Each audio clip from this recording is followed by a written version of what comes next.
그 할아버지들, 그다음에 군대 갔다 온 예비역들 뭐 많이 만났죠. 그래서 제가 무슨 병역거부 관련한 기사가 하나 달리면 반대하고 비방하는 댓글이 한 1000개는 달려요. 1000개는. 그래서 그거를 이제 읽고 있다 보면 이 고개가 들어가지고 마음에서 좀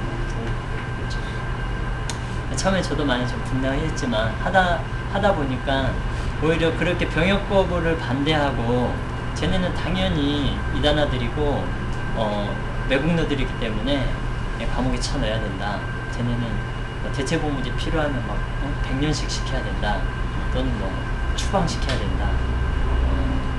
이렇게 이제 말하는 사람들과 만나서 이야기도 해보고 들어보고 이렇게 하는 과정 속에서 뭐 제 나름대로는 많은 것들을 깨달을 수 있었어요. 하나는 그 사람들이 모르기 때문에 그런 이야기를 한다는 거. 그러니까 올바른 정보를 제공하고 사실을 잘 알려주면 그 사람들도 올바른 정보가 제공이 되면 생각이 바뀐다. 이거 하나 알고. 그래서 그 사람들이 모르기 때문에 그런 입장을 취하고 비방을 하는 거지 그 사람 자체가 나쁘거나 문제가 있는 건 아니다. 올바른 정보가 제공되지 않아 왜곡된 정보를 습득하기 때문에 그런 거다. 그래서 그들에게 올바른 정보를 제공하는 일이 중요하다. 이런 게 어떻게 보면 이제 여론을 만들고 사회활동을 하는 거에 되겠죠. 이제 하나는 그럼에도 불구하고 그렇게 생각하시는 분들이 있어요. 특히 이제 좀 전쟁을 경험해 봤던 어른들 같은 경우는 이거 도저히 용납이 안 되는 젊은 애들의 좀 객기 어린 행동으로 보시는 분들이 있어요. 저 처음에 보면 이해가 안 됐는데 어느 순간 이해가 됐어요. 저분들은 정말로 저분들 입장에서는 정말로 국가와 사회를 염려하는 마음 때문에 그런 말씀을 하시는 거라는 걸 알았어요. 그분들 입장에서. 그래서 그분들하고도 대화가 옛날에 이제 이야기하면 싸웠는데 막 치고받고 싸웠는데 그럼 뭐 젊은 애들을 막 감옥에 보내야 된다는 소리 싸우는데 지금 이제 싸우지 않고도 대화할 수 있는 좀 생겼다고 볼 수 있을 것 같아요.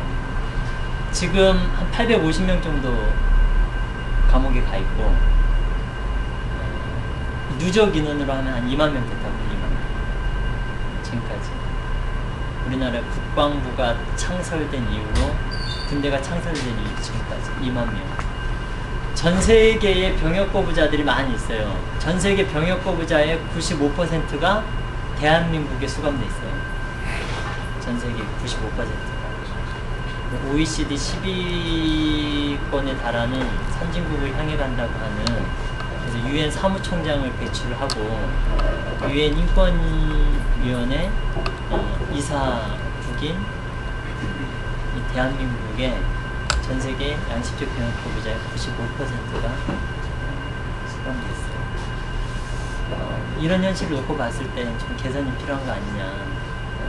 그리고 이제 이 병역거부 문제를 개선하는 과정에서는 단순히 군대 인권 문제가 제기가 돼요. 군대의 복지와 인권 문제가. 병무청 사람들이 저한테 이런 얘기를 해요. 누가 요새 젊은 애들이 군대 가고 싶어서 군대 가는 줄 아냐.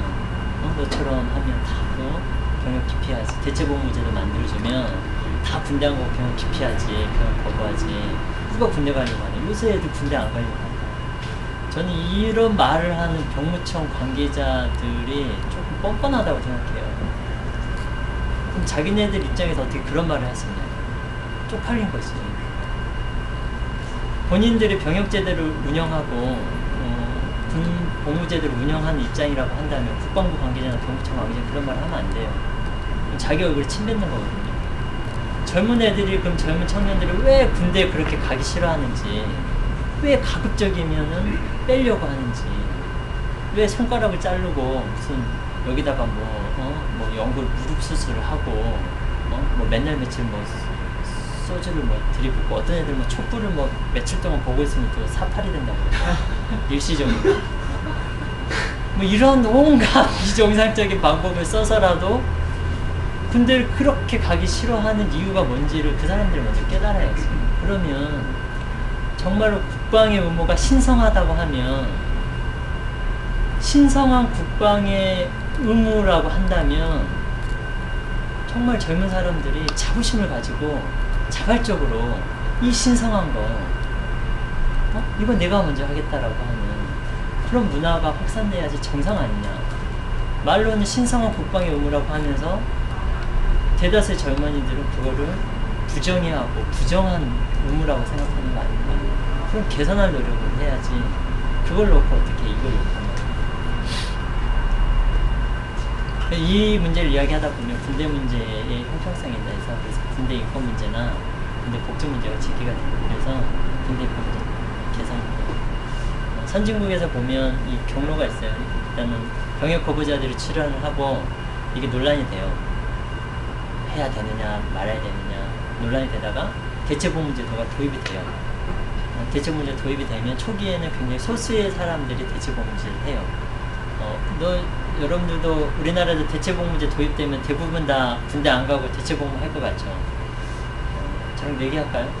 1000만 원 했어요. 대체복무 안 해요. 군대 가서. 일단 대체복무 기간이 좀 길기도 하고 하기 때문에 제 생각에는 그렇게 선택할 사람 많지 않아요. 소수의 사람들이 대체복무제를 하고,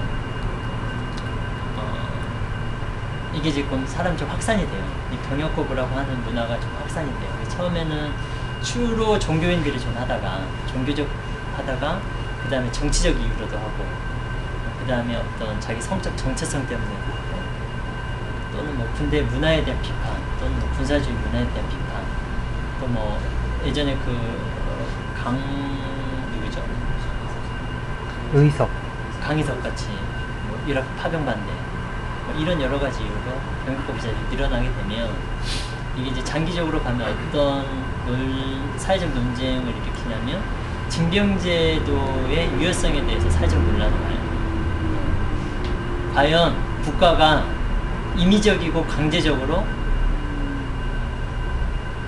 국방의 의무를, 병역의 의무를 강제적으로 부여하는 게 과연 정당한 거냐라고 하는 어떤 국가적 의무와 개인적 권리 사이에 논쟁이 붙어요. 지금은 개인적 권리에 처한 사람들이 굉장히 소수자이기 때문에 이게 뭐 직소리도 못하고 사회적 논란까지 안 되지만, 이런 사람들이 1000명, 10,000명, 100,000명 생기면 논란이 돼요. 지금 독일이 딱 그 지점에 와 있어요. 독일은 2차 세계대전 중에, 전쟁을 하는 중에 병역거부자들에게 대체복무제도를 인정하고 도입을 했어요. 그래서 50년 동안 대체복무제도를 유지를 해서 굉장히 많이 확산이 됐어요. 그러다 보니까 이제 젊은 사람들 중에 대체복무제도도 거부하는 사람이 있어요. 내가 왜, 국가가 뭔데 나한테 강제로 2년 동안 너 어디 가서 봉사활동하라고 나에게 명령하느냐. 국가가 나에게 해준 게 뭔데, 이러면서 거부하는 친구들이 생겨요. 이게 또 사회적 논란이에요. 그래서 지금 이제 독일 같은 경우는 징병제를 존속할 거냐 폐지할 거냐, 이 논쟁이 굉장히 많이 사회적으로 쟁점화되어 있어요. 근데 아마 장기적으로는 폐지 쪽, 징병제 폐지 쪽으로 가고 모병제 쪽으로 갈 거예요. 이게 이제 지금 어떤 군복무제도나 병역제도가 한 사회의 어떤 인권의식이 성장하면서, 민주주의가 발달하고 성장하면서 사회적으로 이렇게 진전돼가는 프로세스라고 볼 수 있고, 대만 같은 경우는 우리나라보다 훨씬 더 군사주의적이고 유교적인 국가와 사회 시스템이었음에도 불구하고 2001년도에 대체복무제도를 도입을 했어요. 그래가지고 그때도 논란이 많았어요. 그런데 도입을 했어요. 그래서 거기는 10,000명의 딱 TO를 한정했어요. 왜냐면 너무 많이 병역거부를 해버리면 문제가 될 거라고 10,000명의 딱 TO를 뒀어요. 근데 10,000명이 안 찼어요. 병역거부자 신청한 사람이. 그래가지고 일단 10,000명 가지고 운영을 해봤어요. 해봤더니 일단 제일 좋아하는 거 정보 관계자, 두 번째 좋아하는 사람들 복지시설 관계자, 세 번째 좋아하는 사람들 병역거부자들. 그냥 감옥 안 가야 되니까. 그렇게 해서 정부, 그 다음에 시민사회, 그 다음에 그 당사자 세 사람들이 다 만족을 하니까 그 다음부터 대체복무 기간도 줄이고 병역거부 TO도 늘리고 이래가지고 점점 더 확산이 돼서 지금은 대체복무 제도가 굉장히 많이 확산돼 있고 정부가 나서서 이 제도를 시행을 하고 있어요.